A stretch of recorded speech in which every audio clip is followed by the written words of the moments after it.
This is a review of Orville, Season 1, Episode 3. This is the episode about the Mocklin. The Mocklin couple come from a species that is all male or mostly all male. Female births are very rare and they're considered a deformity, so when their egg hatches and the baby is female, the Mocklin parents are very upset. At first, they are both united in their desire to have a gender surgery to change the female baby into a male, but the crew persuades one of the parents that it's okay to be a girl, you don't know what's going to be in the future, and so he eventually changes his mind, but his mate doesn't, and so their dispute goes to court, and it almost causes a disruption between the Mocklins and the rest of the Union. It's a huge political case, and there's a trial in a very Star Trek-like way at the end of the story. And then the Mocklin planetary government ultimately makes a decision about how the baby will be treated, whether it will get their surgery or not. And that is the conclusion of my summary, and that is the conclusion of the spoiler-free version of this. Now I'm going to just go with whatever I want to say, so that will include spoilers. I liked this episode of Orville a lot. It was very funny. Maybe the secret was drinking a Cosmo while I was watching it. I laughed so hard at a lot of the jokes. I didn't mind the humor nearly as much as I did in the first episode I watched, which was actually the second episode. It was still silly, and it didn't bother me. Maybe I just got accustomed to it. One of the scenes where, early on in the episode, when the captain is talking to the two Mocklin dads, and there were still a few comments that just seemed very out of place at the trial and other parts of the episode where they would just, say, oh, you're just being a big dick. In the middle of a very politicized trial, there's no way somebody would talk like that. What was interesting about the way that they set this up, and what made this episode work for me, is that it wasn't at all obvious which side was right. I really found myself able to see both sides of this story, both the argument for and against the gender conformity surgery, or whatever they called it. It was very well presented. They made the argument, look, this is our culture, you have to respect it, or you have to respect the wishes of the parents. You don't want this child to become an outcast on a planet where this is our entire culture. And then the argument on the other side, there's nothing wrong with this person. Are you saying that there's something wrong with all females? If we show you that in other species, females are perfectly fine, sometimes even stronger than males or smarter than males, won't that convince you? And so both of those arguments, I felt, were made with moral sincerity. I was also surprised to see that they weren't afraid to take on other controversial topics, as if gender surgery wasn't controversial enough. They threw in the comparison to circumcision. I was like, wow, you're going to tackle that one too? Well, good on you. I mean, it's a very interesting analogy, and the whole episode definitely was thought-provoking. And yet at the same time, it wasn't over the top preachy. That has been the biggest problem with television and cinema and even some books lately, is that they've tried to convey a moral message, but they've done it in such a preachy and puritanical tone, and you don't want to have your form of entertainment preaching at you in a condescending manner. One of the things that really struck me about this episode is that it wasn't condescending. If anything, it was self-deprecating, and that's what the humor did. It defanged the whole issue, took a very controversial, potentially very emotional, upsetting issue, and made you laugh in between thinking about it, so that your defenses were down, and your preconceptions and anything that upset you about it didn't come into play, because you were relaxed and in a good mood as you were listening to it, and so your brain opened up. And that's a very powerful way to give a message. Another thing I'd like to talk about, and I haven't seen this mentioned in other reviews, is the meta level of the story. I don't know if this was deliberate or if this is just me projecting into it. It seemed to me that there was a sort of commentary on storytelling itself, in how the characters within the story were trying to convince the officer not to get the gender surgery. All of the Union officers, besides the Mocklins, were against the baby getting the surgery, and they all tried different ways to convince the Mocklins. The captain and the doctor just outright refused to cooperate and just said flat out, you're wrong, you shouldn't do this, this is immoral. And the Mocklin said, this is our culture, this is my family, you don't have a right to tell us that. And they just said, well, you don't have any choice. So they just tried the outright, you're wrong approach. Then they tried, when they realized this wasn't going to work, they tried more subtle approaches, except they weren't really that subtle. For instance, the character who is the young alien girl, she's supposed to be super strong, and she has a boxing match with him, and basically beats him up to show him, look, I'm so great. And this really made me think of how in a lot of media, like for instance in comics or in all these superhero stories, where they make the female character super strong and they can beat up any guy and they can do all this great stuff. And it's to show you, oh, look, that proves women are just as good as men. And the message is a little too obvious. It's so in your face that you're thinking, okay, you don't actually have to hit me in the face with your message, and women don't actually have to be able to hit men in the face to prove that they deserve to exist.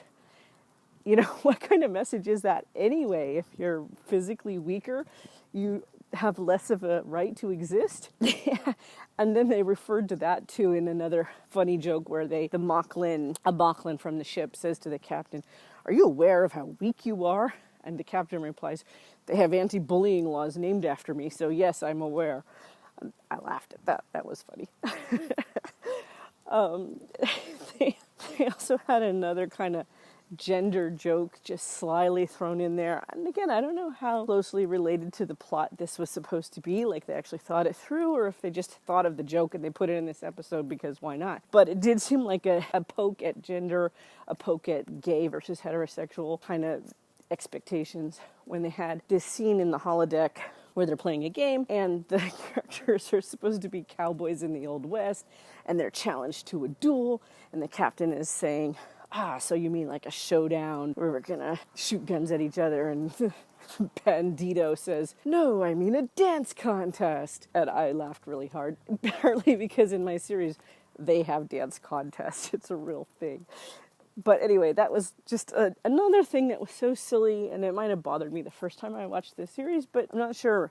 As I said, I don't know if I'm just getting used to the humor, or I liked the mix of the serious issue with the silliness of it. And I liked how it kind of brought out the theme in the story, too, in a not hitting you over the head way. It's like having this character, the girl, boxing with him and hitting him in the face, and it could have been so obvious and so painful, but he points out, stop trying to bully me into this, you know, stop everybody arguing with me. And then finally the way they convince him, another joke, another thing that could have been too tongue-in-cheek to work for some people, but for some reason I found it really funny and I just liked it. They show him Rudolph the Red-Nosed Reindeer. Two of the guys bring over beers and they're like, "Beer in a movie." And it's Rudolph the Red-Nosed Reindeer. And then he has this revelation. He's like, without his nose, he would not have been able to help Santa save Christmas. And of course it's ridiculous. It's totally ridiculous. But it was so funny too. So I liked it. And I thought that despite the over-the-top humor, it was poking fun of itself by having the crew members also go over-the-top ridiculous arguments. And that continued right into the trial, where they had the most ridiculous trial in I mean, really, this was their trial. They bring up one anecdote. Here's our evidence. One anecdote, a strong female. Another anecdote, a dumb male. See, women can be strong and men can be dumb.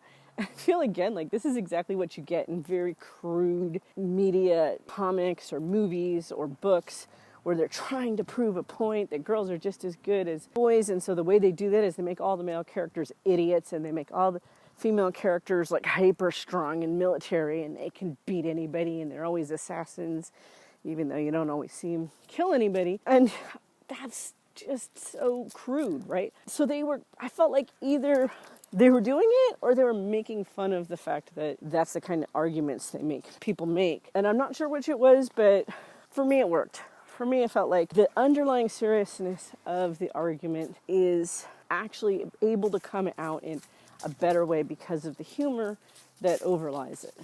So that by poking fun of the kind of arguments that they make, they still make you think about the different points of view. The final thing that made the episode work is that the arguments on both sides, as I said, were given moral weight. They were argued with moral sincerity by the advocates of that position within the story, and nobody who was arguing for a position in the story was portrayed as a bad guy for holding that position. That's the other really important thing, is that they didn't straw man any of the arguments.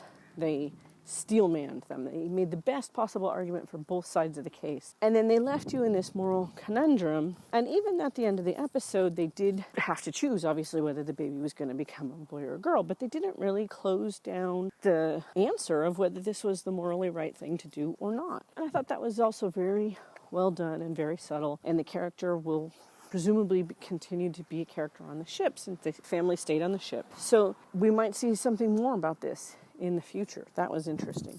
Oh, there were two other tidbits that I wanted to talk about, which was that the Moclan's planet was portrayed as literally a military-industrial planet. It was like the military-industrial complex.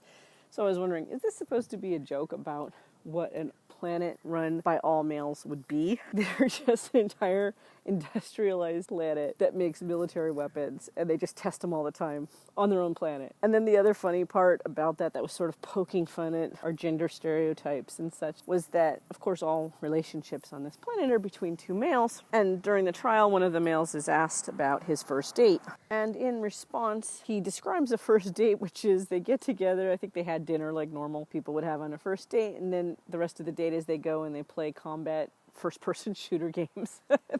He gives the number of kills they had.